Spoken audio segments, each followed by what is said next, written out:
Today we're stripping wallpaper. I've masked up the floor with some tape and drape. There's two ways to strip the wallpaper. The first way is the old-fashioned way, where you use a filling blade and then just score diagonally on the wallpaper. If you want to spend a bit more money and do the job a bit quicker, you can buy a paper tiger. Another quick tip is, if you're going to get a blade, don't get a stripping blade. Try and get a filling blade because it's thinner. It tends to get behind the face of the wallpaper a lot easier. If you can get the face of the wallpaper off without using the tiger, or you can actually get behind it with a filling blade, it makes the job a lot easier, because what you want to do is take this backing paper off. This is the easiest wallpaper stripping job I've had in years. We've got the face of the wallpaper off, now got the backing paper to deal with. You can use an old-fashioned bucket and sponge, which is okay, but it does get a bit messy. The best way I've found is to use a garden sprayer. What you want to do is make the surface damp. You don't want to soak it, just enough to soak the wallpaper so that the backing paper comes off like that. So that's the wall stripped. If you're going to paint the wall, the next stage would be to wash it down with a sugar soap solution and give it a good feel where you've got some knocks and bashes.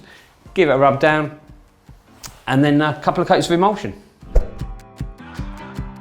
We're going to just go through the basics of painting a wall. Start just by going over the wall with a blade, getting off any lumps and bumps. And now we're just going to look for little dents and things that may need filling. Sometimes it's cheaper to buy some ready mix filler than it is to buy the powder. And then we're going to give it a sand down. So the reason we're sanding is to get rid of any sort of lumps and bumps, and also to give the paint that we're putting on the wall a good key. Give the paint a good mix, and then pour some of it into your scuttle or roller tray, and some into another paint kettle. So take your paint kettle, get a drop of water, and add that to your paint. And the reason for that is you're going to use this to cut in the wall. And if you've got it a little bit thinner than normal, it helps give you a nice straight line. All you do now is just cut in all the way around the edge of the wall and around the sockets, tops of the skirtings. If you want to do a nice straight edge, the important thing is to buy a decent brush. Decorators pay anything up to £30 or £40 for a decent brush. I wouldn't expect you to pay that much money, but you know, £10 for a decent one would make a big difference. Load up your brush, tap it on the side of your paint kettle. Do a line just a little bit below where you want to paint.